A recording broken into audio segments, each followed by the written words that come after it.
All right, boys and girls, here we go. We are going to continue reading The Black Hole of Technology. Um, again, I apologize if I have any coughing fits. They seem to be getting less each day now, so hopefully I can make it through without too much coughing. You do need your My Perspectives book, a pencil, and a colored pencil for us to continue our reading and annotating and close reading. So if you need a minute to gather those items, just pause our video and get them together. And then you want to open to this page, which is page 216 in your My Perspectives book. Again, I will post in 2 videos today because I can only record up to 15 minutes, which I think is a good time. Anyway, you can take a little break and take your time to catch up. Be sure that you have finished the 2 videos that I posted on Tuesday with the annotating of the background information and the first 2 paragraphs. Again, we are continuing with our first read, our close read, and our annotating of The Black Hole of Technology. So just to recap again, we are reading The Black Hole of Technology by Lena. This is a blog post, so it's something that's posted on the internet. And we discussed yesterday the fact of what a black hole is, and that it's something in space that kind of sucks everything in. And it's not typically something we refer to as being good. So when they're calling technology a black hole, he is not, or she is not, referring to technology in a good way. She feels that it is harmful to our society. And as we were starting to read, we had a lot of information that we've underlined and circled and starred and marked that supported the fact that the author believes that technology is harmful. So we are going to continue here with paragraph 3. And I want to just make note of this close read note that's on the left side of your page.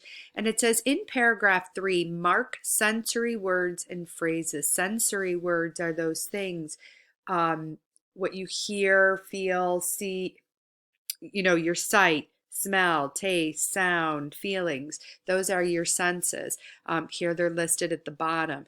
These are details that relate to those 5 senses.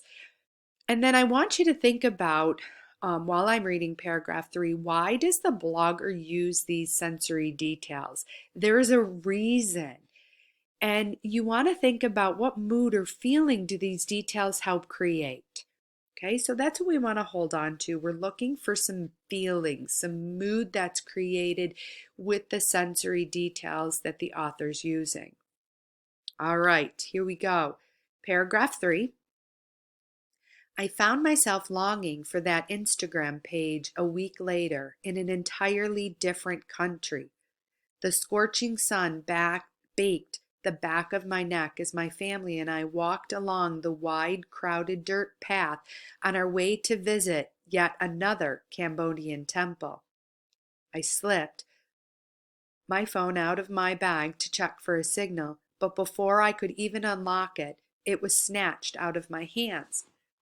So that reminds me, before we go back and reread this paragraph, there's some things that stand out in it, and it is from the questions that we pre-read yesterday morning on page 217. So we had marked the first one, the new Miley Cyrus post. We did catch that one. I am so sorry, guys. And the next one is where her family goes on vacation and why does the father take away the cell phone? So they kind of go in order as you're reading, as do most questions that you'll answer about a reading.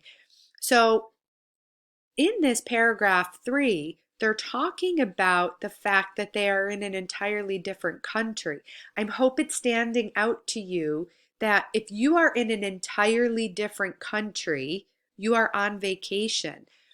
So I want you guys to make sure that you put a star next to here because it is addressing where they went on vacation. I also want you to put a star here by the end of the paragraph because it at the next question from 217 asked about why her father snatched her phone or took her phone out of her hands, right? Um, why does the author's father take her cell phone away?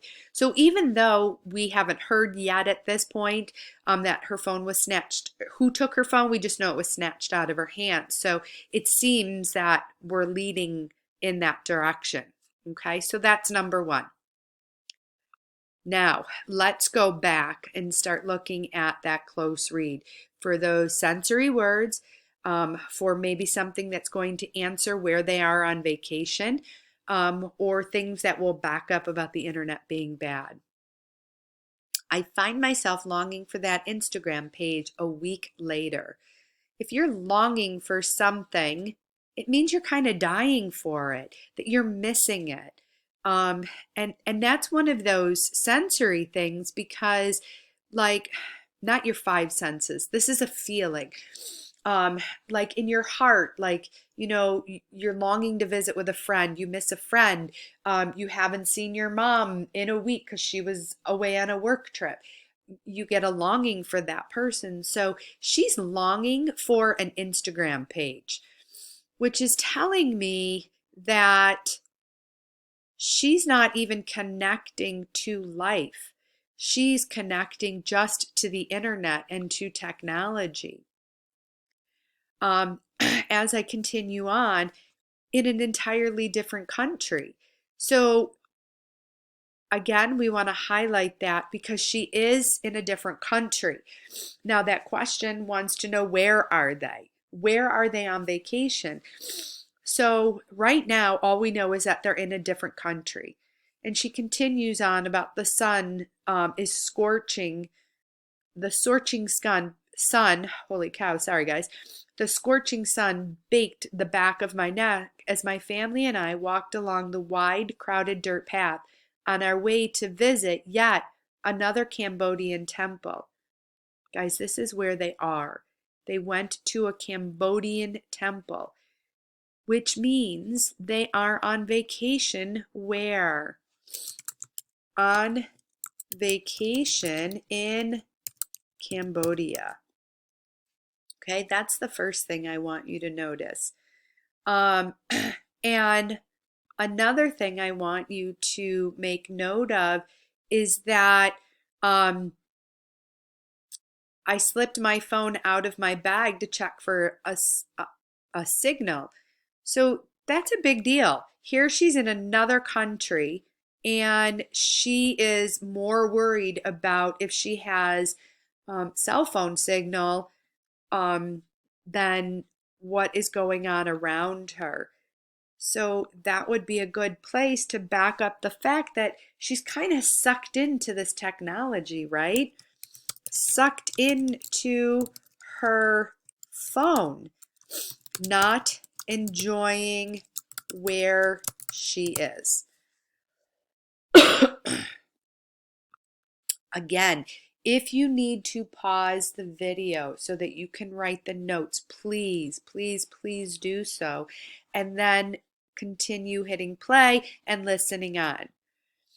All right, so paragraph 4. Lena, you're heading toward one of the most well-preserved ancient wonders in the world. It would do you well to appreciate your surroundings, my dad scolded. And that, my friends, is where we are getting the answer for why her dad takes her phone away. He wants her, they're going towards one of the biggest ancient wonders in the world, and he wants her to appreciate her surroundings.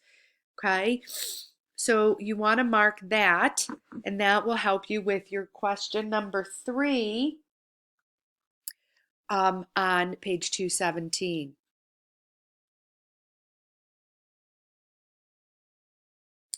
All right. We are about 10 minutes into this video, and I'm going to stop here.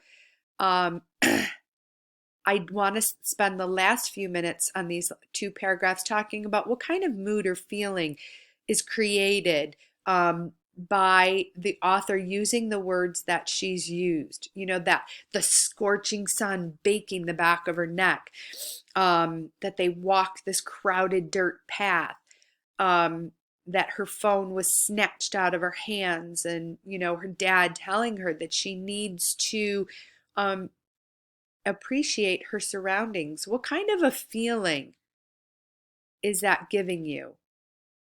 And I'm kind of going to lead you to where I think you should be.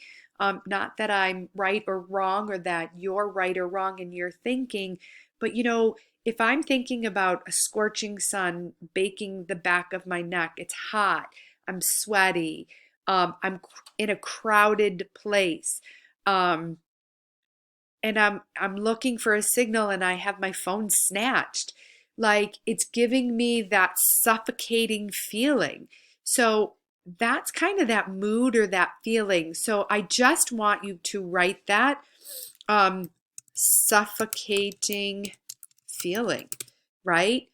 If you think about when you're out in the hot sun, and you're walking and there's people everywhere around you, you just kind of want to get away from it, but you can't. You're stuck there. That gives you that suffocating feeling. All right, so here is where we're going to end our first video, and video 2 will pick up with paragraph number 5.